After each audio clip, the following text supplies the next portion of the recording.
நெட்ஃப்ளிக்ஸில் இப்போ release ஆயிருக்கிற wall to வால், இவரோட கடனை அடைச்சாரா இல்லையா, அந்த ஃப்ளாட்டில் வர்ற மர்மமான சத்தங்களுக்கு பின்னாடி யார் இருக்கா, இல்லை என்ன இருக்குது அப்படிங்கிற இந்த படத்தோட மீதி கதை. நல்ல ஒரு டிஃப்ரெண்ட்டான ஒரு கதை, ஒரு ஃபேண்டசி கலந்த கதைன்னே சொல்லலாம். இப்போ இருக்கிற யங்ஸ்டர்ஸ் நிறைய கடன் வாங்கி எப்படிலாம் கஷ்டப்படுறாங்க அப்படிங்கிறத ரொம்ப தத்ரூபமாக, அந்த ஷேர் மார்க்கெட்டிங் ஸ்டாக்ஸை வந்து விற்கிற சீன் ஒன்று வருங்க. அந்த சீனில் நமக்கு ஏற்படுற டென்ஷன் இருக்குது பார்த்தீங்களா, சீட் எஜ்ஜில் வந்துடுவீங்க. உண்மையிலே சொல்கிறேன், ஒரு வேற லெவல் வெறித்தனமான சம்பவம் அந்த சீன். இந்த படத்தோட ஆர்ட் ஒர்க், ஏன்னா இந்த படம் ஃபுல்லாகவே ஒரு செட்டுக்குள்ளே எடுத்த படம் தான். ஆனால் பார்த்தீங்கன்னா உங்களுக்கு அப்படி எதுவுமே தோணாது.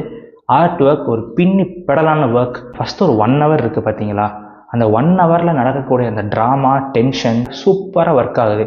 என்னதான் செகண்ட் ஹாஃபில் ட்விஸ்ட் அண்ட் டர்ன்ஸ் நிறையா வந்தாலுமே அந்த ஃபர்ஸ்ட் ஹாஃபில் வந்த ஒரு ஆர்கானிக்கான ஒரு சஸ்பென்ஸ் வந்து செகண்ட் ஹாஃபில் கிரியேட் ஆகலை. அது நெட்ஃப்ளிக்ஸில் வந்திருக்கு, தமிழ் டப்பிங்கில் வந்திருக்கு.